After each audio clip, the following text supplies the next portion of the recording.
여러분, 송혜교 주연의 넷플릭스 드라마 더 글로리 파트 2가 공개된 지 사흘 만에 세계 순위 정상을 차지했다고 합니다.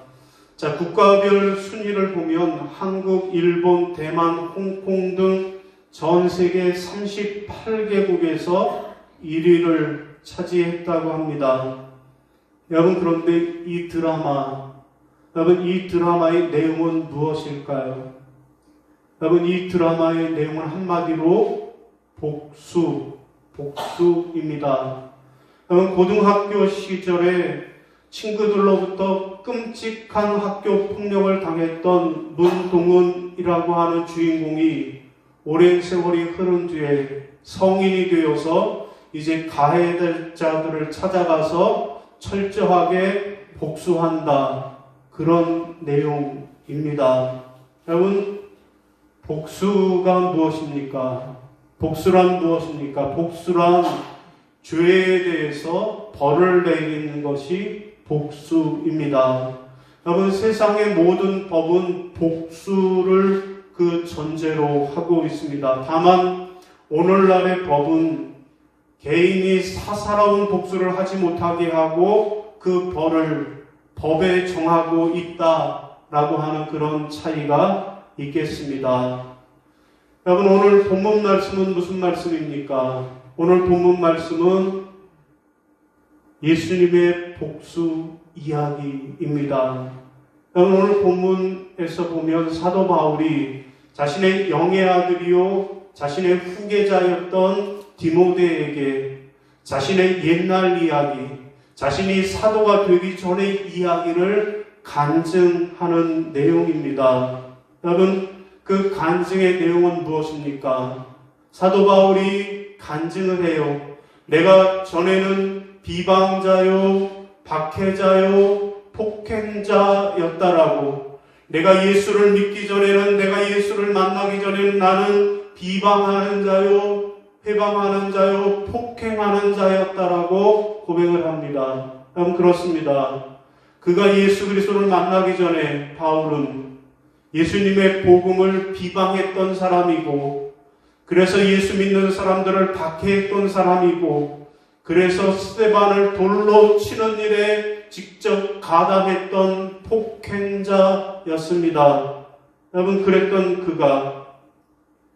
그랬던 나를 예수님이 충성되이 여기셔서 전도자의 직분을 주셨다라고 합니다. 여러분, 그렇습니다. 예수님은 자기를 비방하고 자기를 박해하고 자기를 폭행했던 사도 바울을 그를 죄에서 구원해 주셨고, 그래서 이방인의 전도자로 삼아 주셨습니다. 여러분, 이것이 예수님의 복수였습니다. 여러분, 오늘 본문 말씀은 죄인 중에 괴수였다라고 간증하는 사도 바울에 대한 예수님의 복수 방법이 무엇인가를 살펴보고 함께 은혜를 나누겠습니다. 여러분, 예수님의 복수는 무엇이었습니까? 첫 번째로는 긍휼을 베푸는 것입니다. 따라하겠습니다. 긍휼을 베푸는 것입니다. 자, 13절 시작. 내가 전에는 비방자요, 박해자요, 폭행자였으나 도리어 긍휼을 입은 것은 내가 믿지 아니할 때 알지 못하고 행하였음이라. 아멘. 여러분, 무슨 말씀이에요? 세상의 복수는, 세상이 말하는 복수는 무엇입니까? 비방하고 폭행하고 박해하는 것, 이것이 세상의 복수 방법이라는 것입니다. 그러나 예수의 복수는 오히려 긍휼을 베푸는 것이라고 말씀하십니다. 여러분, 여기서 우리가 주목해야 할 단어는 긍휼이라고 하는 단어인데, 영어로 mercy라고 하는 이 단어는 비참한 상태에 있는 자를 불쌍히 여기는 것입니다. 아주 비참한 상태에 있는 사람을 불쌍히 여기는 마음, 이것이 긍휼입니다. 여러분, 그런데 이 긍휼이라고 하는 단어가 그 히브리어 원어를 보면 어머니의 자궁과 관련이 있다라는 것입니다. 무슨 이야기일까요?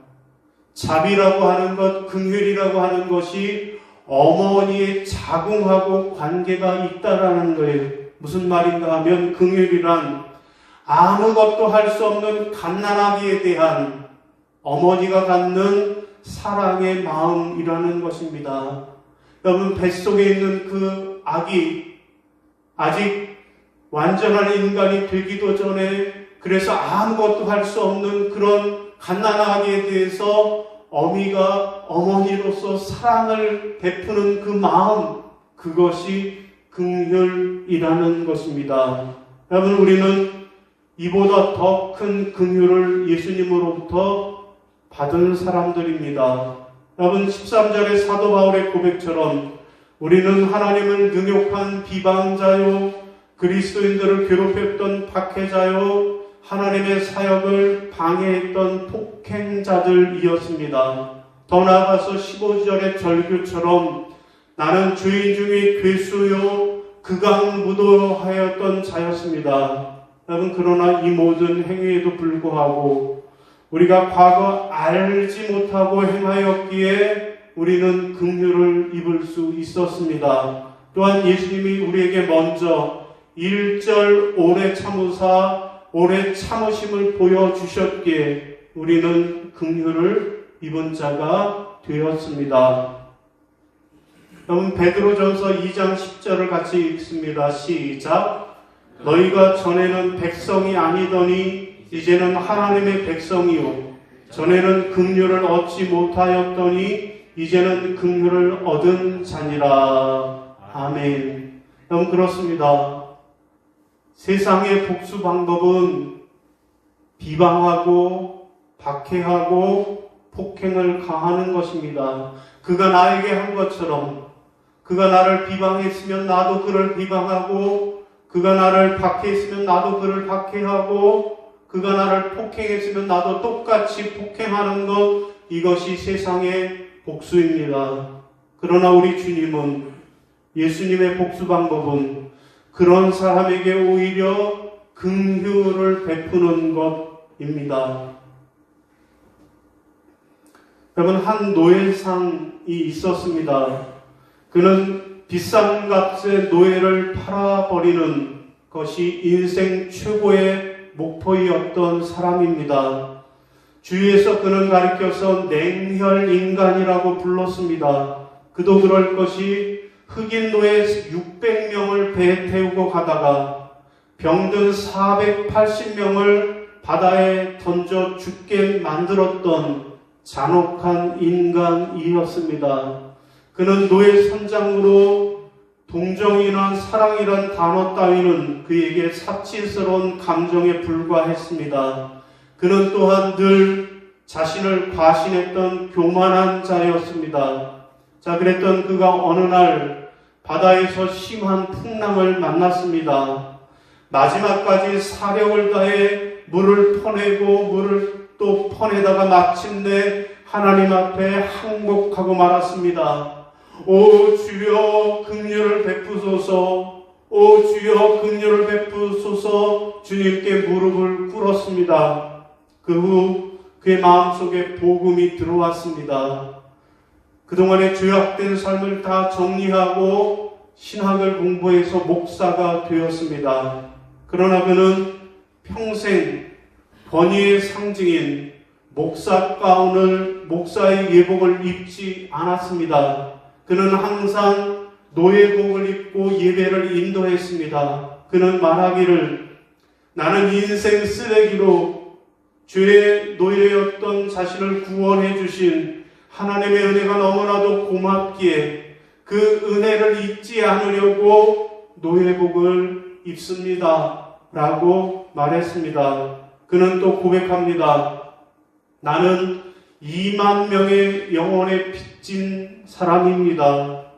지금 내 눈이 멀어가듯 기억도 희미해 가지만 두 가지만은 절대 잊을 수 없습니다. 하나는 내가 얼마나 흉측한 범죄자였는가 하는 것이고, 다른 하나는 예수 그리스도께서 십자가에서 나를 용서하셨다라는 것입니다. 라고 이야기합니다. 여러분, 과연 이 사람은 누구일까요? 이 사람은 바로 전 세계 많은 사람들이 부르는 찬송가 405장 나 같은 죄인 살리신 어메이징 그레이스를 작사한 존 뉴턴입니다. 사랑하는 성도 여러분, 예수님의 복수 방법은 무엇입니까? 긍휼을 베푸는 것입니다. 나를 비방하고 나를 박해하고 나를 폭행한 사람에 대한 예수님의 복수 방법은 바로 긍휼을 베푸는 것입니다. 바라기는 저와 여러분도 예수의 긍휼을 베푸는 자들이 되시기를 주님의 이름으로 부탁을 드립니다. 자, 두 번째로 예수님의 복수 방법은 무엇입니까? 둘째는 은혜를 베푸는 것입니다. 따라하겠습니다. 은혜를 베푸는 것입니다. 자, 14절 시작. 우리 주의 은혜가 그리스도 예수 안에 있는 믿음과 사랑과 함께 넘치도록 풍성하였도다. 아멘.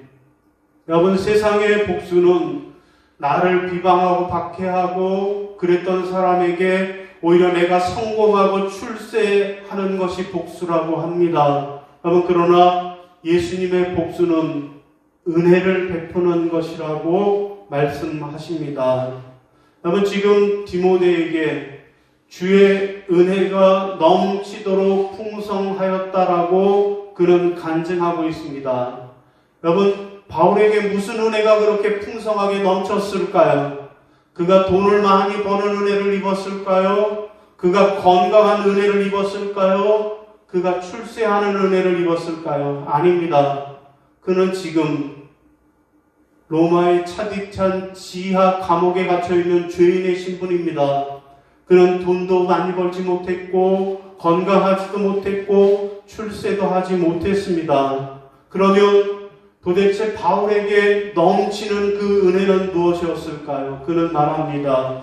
예수 안에 있는 믿음과 사랑이 넘치는 은혜를 입었노라고 말씀합니다. 여러분, 사실 사도 바울은 예수 그리스도를 만나기 전에 그는 가진 것이 많은 사람이었습니다. 그러나 예수를 만난 후에 그 많은 것을 다 잃어버린 사람입니다. 그는 돈도 명예도 출세도 모두 다 잃어버렸습니다. 여러분, 만약에 바울이 다메섹 도상에서 부활의 주님을 만나지 않았다면 그는 그의 인생은 돈과 명예와 출세가 보장된 그런 인생의 탄탄대로를 걸었을 것입니다. 그러나 바울은 그가 가지고 있는 모든 것을 다 잃어버렸지만 그러나 그 무엇도 비교할 수 없는 주님의 은혜, 믿음과 사랑이 넘치는 은혜를 풍성하게 받았노라고 간증하고 있습니다. 그렇습니다. 예수님의 복수 방법은 은혜를 베푸는 것입니다. 바울은 하나님이 부어주신 은혜 가운데서 가장 큰 은혜는 예수 그리스도 안에 있는 믿음과 사랑이라고 말씀합니다. 곧 예수 그리스도를 믿게 하시고 그 사랑을 깨달아 알게 하신 은혜이며 또 자기가 갖게 된 이 믿음과 깨달은 사랑을 온 세상 사람들에게 전하며 함께 나누는 삶이야말로 은혜로운 삶임을 간증하고 있는 것입니다. 여러분, 사도 바울이 예수를 믿고 그 사랑을 깨달아 알게 하신 것이 주님의 은혜임을 고백한 것처럼 오늘 저와 여러분도 예수를 믿고 그래서 그 사랑을 깨닫고 그것이 은혜임을 고백하며 그 은혜를 베풀어가는 삶을 살아가시기를 바랍니다. 여러분, 오래전에 미국 주간지인 내셔널 인콰이어러라고 하는 잡지에 실린 이야기입니다. 여러분, 미국에는 미세스 아메리카라고 하는 미인 선발대회가 있다 그래요. 미스 아메리카가 아니고 미세스 아메리카 선발대회라는 것입니다. 곧 행복한 가정생활을 하고 있는 주부들을 뽑는 그런 대회라고 합니다. 자, 스코트라고 하는 사람이 자식 둘을 두고 있는 자신의 아내를 이 대회에 출전시켰다고 합니다. 그는 아내에게 미세스 아메리카라고 하는 왕관을 씌워주기 위해서 많은 것을 투자했습니다. 곧 눈, 코, 치아, 가슴 등의 종합 성형 수술을 위해서 모두 10만 달러, 우리 돈으로 1억 원 이상의 돈을 들였고 결국 미세스 아메리카에 당선이 되었다라는 것입니다. 그런데 이 아내가 자신을 위해 최선을 다한 남편의 그 은혜를 잊어버리고 그만 백만장자 사업가와 재혼을 해서 150만 달러짜리의 호화주택으로 이사를 가버렸다고 합니다. 자, 불쌍한 스코트 씨는 완전히 파산해버리고 말았다라는 그런 기사입니다. 그리고 그 기사 맨 끝에 이렇게 기록을 합니다. 세상의 남편들이여, 아내가 미인이기만을 바라는 허황된 꿈은 이제 버려야 하지 않겠습니까? 라고 했답니다. 여러분, 은혜를 대신한 그야말로 배은망덕한 이야기입니다. 여러분, 그렇습니다. 세상 사람들은 은혜를 대신하기도 합니다. 그러나 우리 주님은 우리에게 풍성한 은혜를 주시고 또 주시는 분이십니다. 사랑하는 성도 여러분, 예수님의 복수 방법은 무엇입니까? 은혜를 베푸는 것입니다. 나를 비방하고 박해하고 폭행한 사람에 대해서 예수 그리스도의 복수 방법은 바로 은혜입니다. 저와 여러분이 예수 그리스도의 은혜를 받은 것처럼 아직도 예수 그리스도의 은혜를 받지 못하는 자들에게 예수 그리스도의 은혜를 베푸는 저와 여러분이 다 되시기를 바랍니다. 자, 오늘 말씀을 정리하겠습니다. 오늘 말씀은 사도 바울의 간증입니다. 자기가 원래 죄인 중에 괴수였는데 나는 예수님으로부터 은혜를 받고 긍휼을 받았다라고 말씀하고 계십니다. 여러분, 과연 예수님은 자기를 비방하고 자기를 박해하고 자기를 폭행한 그 바울에 대해서 어떤 복수를 하셨습니까? 여러분, 예수님의 복수 방법은 무엇입니까? 첫째는 긍휼을 베푸는 것입니다. 예수님이 바울에게 긍휼을 베푸셔서 그로 하여금 전도자를 삼으신 것처럼 오늘 우리도 나를 비방하고 박해하고 폭행하는 사람에게 예수 그리스도의 긍휼을 베푸는 사람이 되어야 하겠습니다. 둘째는 은혜를 베푸는 것입니다. 예수님은 바울에게 은혜를 베푸셔서 믿음과 사랑이 넘치는 감사하는 자가 되게 한 것처럼 우리도 예수 그리스도의 은혜를 베풀며 살아가는 저와 여러분이 되시기를 바랍니다. 사랑하는 성도 여러분, 우리는 이 세상에 어떻게 복수해야 할까요? 우리도 죄인의 괴수였던 사도 바울처럼 예수 그리스도의 긍휼과 은혜를 덧입은 사람들입니다. 그래서 구원받은 사람들입니다. 그러므로 구원받은 사람답게 예수 그리스도의 긍휼과 은혜를 베푸는 그러한 예수 사랑의 복수자들이 다 되시기를 주님의 이름으로 축원합니다. 예, 우리 말씀 생각하시면서 찬송 우리 다시 만날 때까지 부르면서 함께 성도의 교제를 나누시고 축도함으로 예배를 마치겠습니다.